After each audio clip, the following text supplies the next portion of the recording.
Joining us now, presidential historian Jon Meacham, Jill Stuckey, a longtime friend and neighbor of the Carters, who's the superintendent of the Jimmy Carter National Historical Park, and Ted Mondale, the son of Jimmy Carter's vice president, Walter Mondale. On Thursday, he's going to deliver the eulogy his father had written before his death. So let me first ask Ted Mondale about what his father's relationship with Jimmy Carter was. This was the fact that Jimmy Carter asked both Ted Mondale, who was his vice president, of course, and Gerald Ford, who had campaigned against him, who Carter defeated, but they became very close, the closest friends among the former presidents for Jimmy Carter, who wasn't that close with some of his successors. But he had asked for them to write eulogies that would be delivered for him, and that those eulogies will be delivered on Thursday by Steve Ford, one of Gerald Ford's sons, and by you, Ted Mondale, on behalf of your father.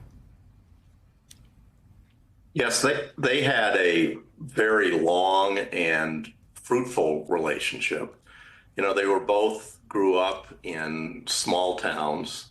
They were both heavily, had very strong faith. And they really worked out, nice haircut.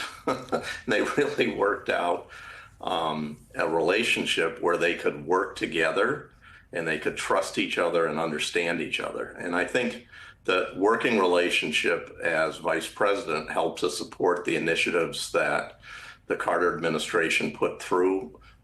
My father was able to do things that other vice presidents hadn't, and they remained friends. They've remained friends throughout their lives.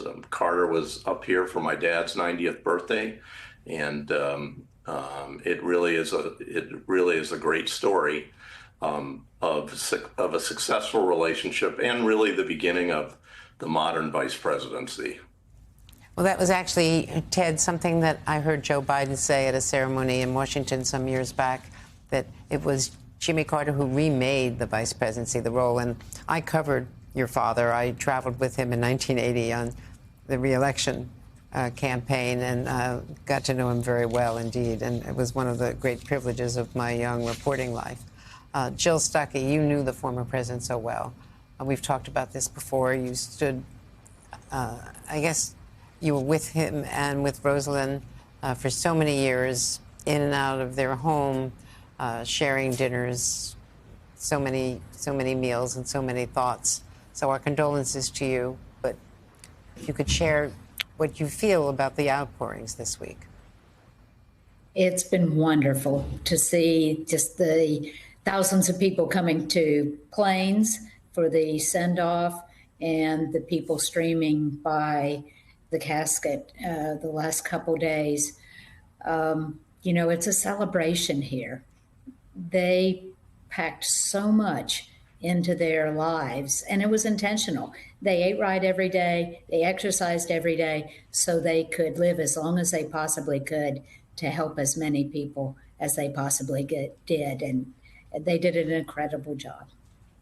And it's really striking how in all of my interviews with the former president, he always referred to them as the partnership.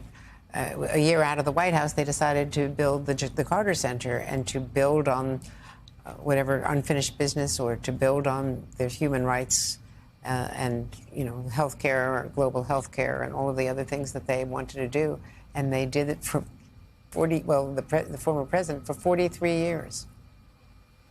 77 and a half year partnership. And they were totally in step. You know, people ask me about something about President Carter or Mrs. Carter, and I can't talk about each one of them. I have to talk about them together, because that's the way they wanted it, and that's the way things played out. John, former President Carter didn't like the trappings of Washington. You know, famously, he carried his own bags onto the plane, onto Air Force One. Right. And he didn't like the pomp and circumstance, hail to the chief. But all former presidents sign off on their funeral plans, and the plans, as we see them, you know, there were personal moments like the visit on Saturday to his boyhood farm, which was so beautiful. and some of the the other remembrances and lying in repose as we watch the casket now. Earlier, this is at Dobbins Reserve Air Base in Marietta, Georgia, on beginning of the flight and the ceremonies to Washington. But John, why do you think he signed off on the pageantry of coming back to Washington, not a place he loved so much, in the Capitol, which was always, not always so welcoming when he was president, but he's being remembered and saluted as other previous presidents have been?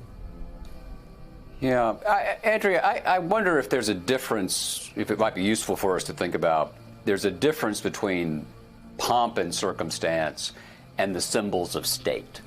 And President Carter was an officer of the United States Navy, member of the State Senate of Georgia, the governor of Georgia, the commander-in-chief of the United States of America. And he was both man and office.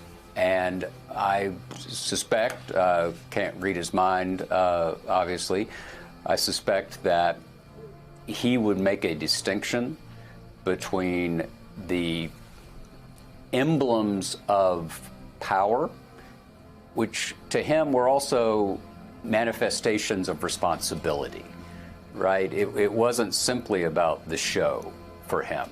It was not about attention only. It was about the work itself.